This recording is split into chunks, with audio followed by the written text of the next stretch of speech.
Assalamualaikum warahmatullahi wabarakatuh.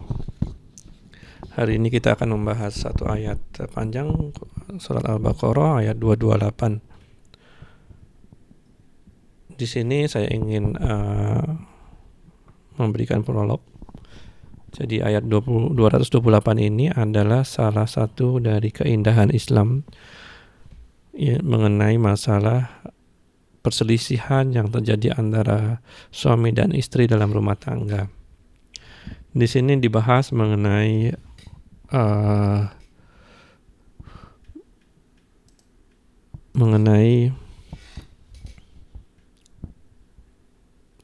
talak, di mana dalam talak ada dikenal masa iddah, masa menunggu. Masa menunggu adalah masa yang diberikan Allah, yang diatur oleh dalam Al-Quran bagi para suami istri untuk berpikir kembali tentang cinta, berpikir kembali tentang keindahan rumah tangga mereka di masa lalu ketika mereka masih berada dalam satu rumah. Sehingga sangat dimungkinkan sekali kalau kita menjalankan sunnatullah ini, setiap rumah tangga punya peluang besar untuk bersatu kembali. Tidak seperti praktek yang ada di masyarakat sekarang. Begitu talak, suami dan istri berpisah, sehingga akan makin sulit untuk menyelesaikan masalahnya. Kemudian di sini juga diceritakan keindahan betapa istri masih tetap memiliki hak atas suaminya, masih tetap berhak atas nafkah tanpa dikurangi sedikit pun. Yang dilarang adalah berhubungan suami istri. Baik, saya akan bacakan ayat 228. A'udzu billahi minasyaitonir rajim. Wal mutallaqatu yatarabbasna bi anfusihinna thalathata quru' wa la yakhillu lahunna an yaktumna ma khalaqallahu fi arhamihinna in kunna yu'minna billahi wal yawmil akhir wa bu'ulatuhunna ahaqqa biraddihinna fi dhalika in aradu islaha walahunna mithlu alladhi alayhinna bil ma'ruf walirrijali alayhinna darajah wallahu azizun hakim.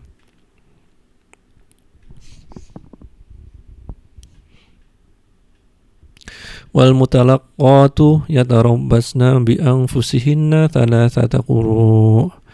Jadi wanita-wanita yang ditalak ini, mereka hendaklah menahan diri mereka selama 3 kali suci dari haid. Kita ambil asumsi quru' itu di sini suci dari haid. Nah, artinya mereka harus berdiam diri di dalam rumah suaminya, bukan di rumah orang tuanya. Diminta suami dan istri tetap tinggal satu rumah. Nah, wala yakhillu lahunna ay yaktumna ma khalaqallahu fi arhamihinna in kunna yu'minna billahi wal yawmil akhir. Dan tidak boleh bagi mereka untuk menyembunyikan apa yang Allah telah jadikan di dalam rahim mereka. Artinya apakah dia mengandung bayi atau haid. Kenapa disebutkan dalam Quran? Karena cuma wanita yang tahu apakah rahim ini kosong atau tidak, ada bayinya atau enggak.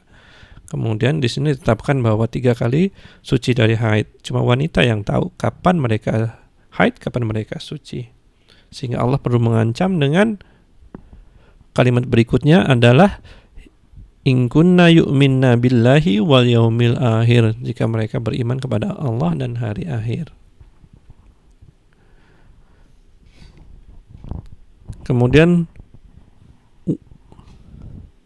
wa bu'ulatuhunna ahaqqu biraddihinna fi dzalika in aradu islaha. Dan suami-suami mereka lebih berhak untuk merujuki mereka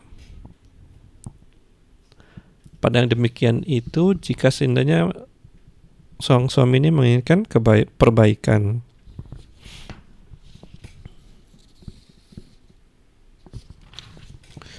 Nah, jadi selama talak pertama, talak kedua, sekiranya dalam masa iddah, masa menunggu itu,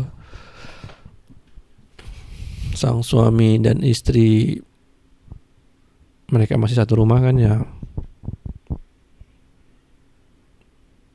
saling pandang tapi tidak bersentuhan, ada rasa marah yang besar, tapi ada juga rasa kehilangan. 3 bulan itu bukan waktu yang sebentar. Ketika cinta itu masih ada dalam diri mereka, tentu mereka akan ada rasa rindu. Mereka bisa mengingat kembali keindahan masa lalu. Mereka bisa melihat anak-anak, bagaimana kondisinya sekiranya mereka berpisah.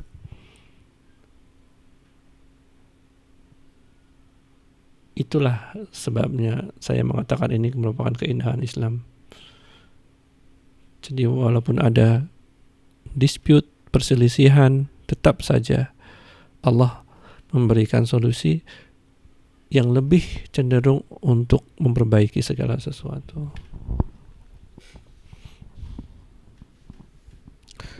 Walahunna mithlul ladzi 'alaihinna bil ma'ruf. Dan para wanita mempunyai hak. Dan para wanita memiliki hak seimbang dengan kewajibannya menurut cara yang ma'ruf. Artinya para wanita itu setelah ditalak atau dicerai dalam bahasa Indonesia, mereka masih berhak atas nafkah. Jangan berpikir begitu talak, pergi ke rumah orang tuamu. Enggak. Dia berhak atas tempat tinggal, dia berhak atas makan dan minum, dia berhak atas pakaian, semua masih sama. Walir rijali 'alaihinna darajah. Dan bagi para lelaki atau suaminya atas mereka satu tingkatan kelebihan. Maksudnya dalam situasi ini lelaki memiliki satu tingkat lebih tinggi karena dia wajib memenuhi keperluan rumah tangga istrinya. Dan atas kewajiban itu Allah memberikan kelebihan untuk para lelaki dalam bentuk keputusan ada di tangan para suami. Wallahu azizun hakim. Dan Allah maha perkasa, maha bijaksana. Arti maha perkasa adalah Allah memaksa setiap manusia untuk melaksanakan peraturan yang ada dalam Quran ini. Jadi jangan suka-suka aja begitu cerai, suami dan minta istrinya, pergi kamu ke rumah orang tuamu. Kemudian sang istri, aku gak mau lagi melihat mukamu lagi. Jangan. Saya tahu kondisinya akan sangat berat buat lelaki dengan istri dengan kemarahan yang ada dalam dirinya. Tapi Allah adalah Al-Aziz. Allah punya authority untuk memaksa hukumnya. Dan Allah adalah Al-Hakim. Allah maha bijaksana. Allah tahu apa yang baik untukmu manusia. Itu dulu. Assalamualaikum warahmatullahi wabarakatuh.